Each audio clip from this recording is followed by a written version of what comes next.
Chapter 5. The Tom Tom and Jerry Show. Tom Tom is big for a cat. In fact, he's gargantuan. I'm pretty sure he's half tiger, and he's on the grumpy side. He's not a cuddly, sit on your lap and have a lovely stroke kind of cat. He's more of a guard cat. And I left the door open. So if you've ever seen Tom and Jerry cartoons, especially the ones with that little yellow canary, you can probably picture what happened next. But if not, then here's what I saw. My tiger-shaped cat leaping from the bed in a slow-motion arc. The new dragon in mad panic mode launching into the air, leaving a trail of scorch marks across the walls, his scales flaring a bright electric orange. Tom Tom, who had obviously forgotten he was wingless and unable to fly, very quickly came crashing down on my desk. He sent my rocket lamp, books and pens flying as he skittered across and landed in an undignified heap right on top of my remote control car. Apparently not finished in his starring role in the new Tom Tom and Jerry show, the cat's claws hit the big red button on my remote. This fired up the shrieking siren and spinning lights, which sent him rocketing under my bed with an ear-splitting yowl. I stared at the door. There was no way my parents would sleep through this racket, and I wasn't sure Lolly would either. The little dragon flew upwards and crashed into my lampshade. His claws ripped through the paper of the shade as he scrabbled to hang on to the wire frame. For a moment he hung there, upside down, not quite knowing what to do, before heading for the shelf where all my Lego models were lined up. He knocked his way past model after model, and I watched in horror as hours of painstaking building tumbled to the ground. Crash! Bang! I lunged just as Mum started to enter the room. I poked my head out, trying not to let my eyes drift over to the dragon, perched on the shelf just behind the door. What on earth is going on? She hissed. Her eyes flicked to Lolly's door.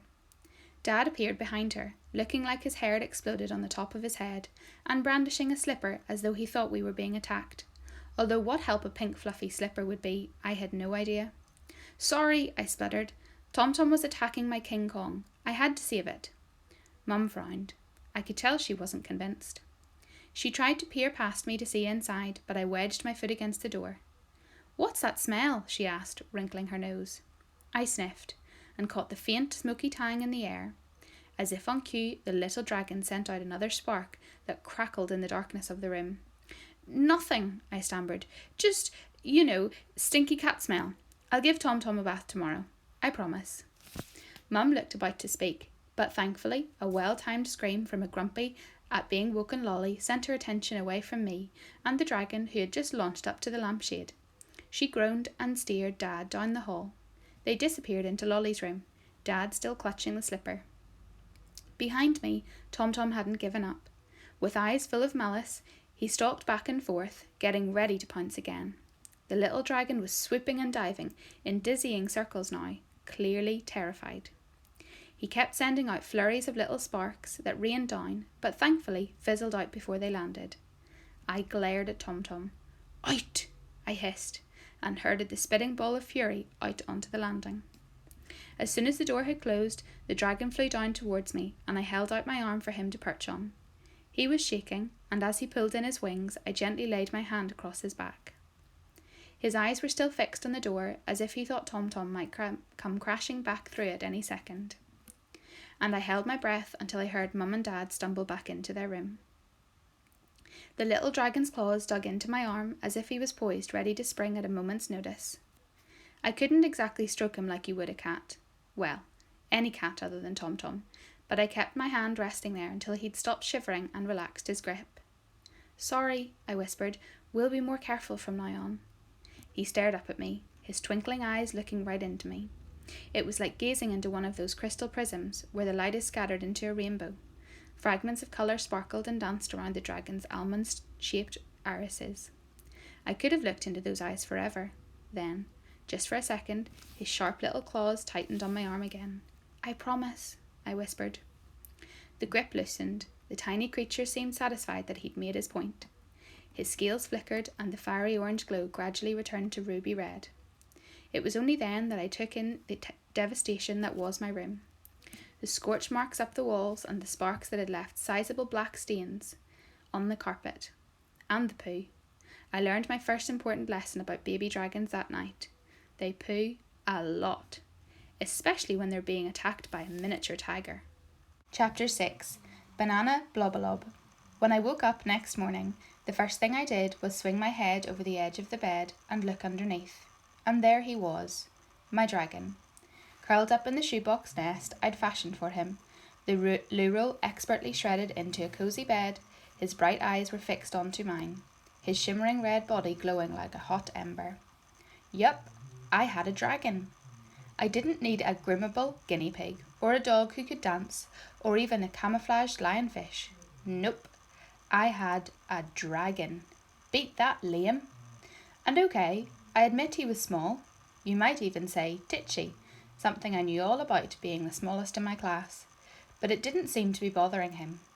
Maybe if I glowed like that and could fly, it wouldn't bother me so much either. I wondered how fast he'd grow, and suddenly thought of Lolly.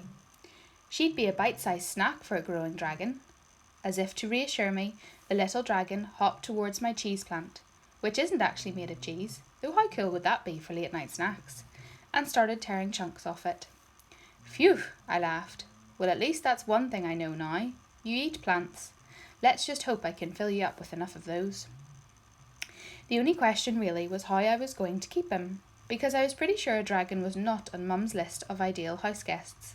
In fact, although my mum and dad put up with quite a lot, looking around at the devastation in my room, I thought even they'd object to this.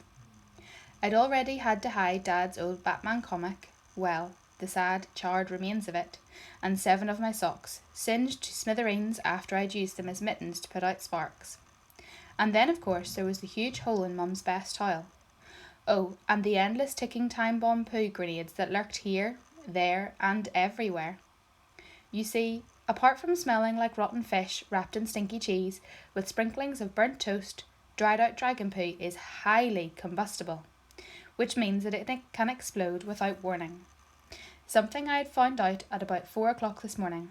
Let's just say that once you've woken up to find your bed splattered with detonated dragon droppings, you get really particular about cleaning them up and keeping a close eye on where they land. At breakfast, I sat next to Lolly, with my dragon tucked away in my hoodie pocket. I could hear Mum and Dad upstairs, both reeling out their lists of to-dos. It was beginning to sound like a competition of whose list was longest. I just hoped none of those to-dos ended up coming my way. Now, Lolly may only be little, but she's not daft. She sees stuff. If I've got a sweet in my mouth, even if I'm not chewing, she still knows. And her hand goes out quick as a flash, demanding one too. So when I kept absent-mindedly fiddling with my pocket, I think she thought I had some sweets hidden in there. She leaned over and pulled at my hoodie, stretching the pocket open. "Lollowin, Lollowin, Lollowin, Lollowin," she gabbled. Before I could stop him, the dragon saw his chance for freedom and shot out. But in his excitement, he managed to squeeze and poo at the same time, shooting out fiery sparks from one end that scorched Lolly's toast, and leaving a squelchy mess from the other all over my cornflakes. Alarmed by Lolly's shrieks of delight, he soared up to the ceiling light, dropping more well-timed poo bombs along the way. One of which perfectly met the sole of Dad's shoe as he strode into the kitchen. If my dad had picked up any tips at our one and only ice skating lesson, he might have been fine. And if the table hadn't been there, he might have slid smoothly through and out the back door. But as it happened, he sort of folded over it like a crocodile's mouth, shutting, and landed with his face in Lolly's plate of mashed banana. At least Lolly thought it was funny. I quickly opened my pocket and the dragon zipped back in out of sight. Just in time too, as Mum came running in to see what all the noise was about. "What on earth is going on now?" she groaned, seeing the mess.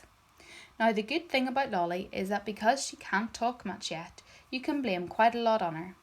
And the best bit is she finds everything so funny, she doesn't even mind, and Mum and Dad don't get cross with her because she's only little. Lollybob was painting another banana picture, and this pigeon flew in and ate it, I said. Lolly flapped her arms, launching another blob of banana that delicately splattered on Dad's nose and made her squeal again. Mum raised her eyes and sighed. Lolly giggled and stuck up her 2 thumbs, both covered in banana. "Lollybobalob," I said, laughing.